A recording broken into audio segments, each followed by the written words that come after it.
Hi, I'm Dustin. And I'm Kate. And we're from Museum Hack here in New York City, and we are going to tell you all about the dirigibles and the artifacts from the dirigibles in the collection at the San Diego Air and Space Museum.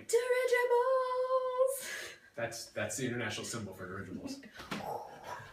The San Diego Air and Space Museum has an amazing collection of dirigible artifacts, vials of oil, pieces of framework, big pieces of cloth, but none of it really adds up to the amazing, huge thing that dirigibles were. Dirigibles were the future.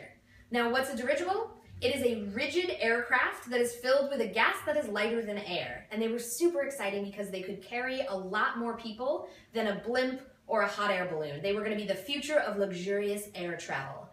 They did not start out that way, though. They started out as terrifying war machines.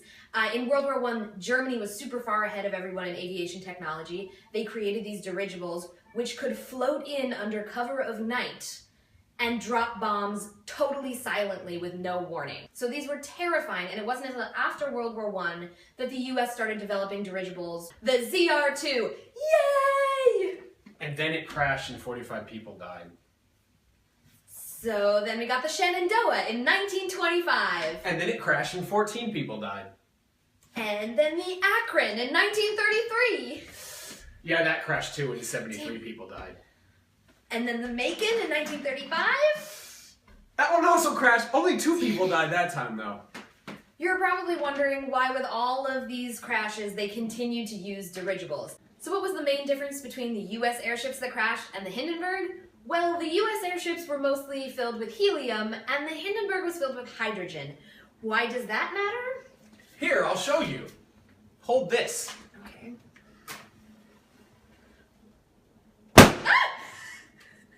It made a loud bang, but not much of an explosion. Oh God!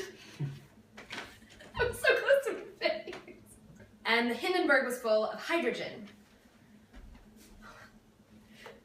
I'm so scared.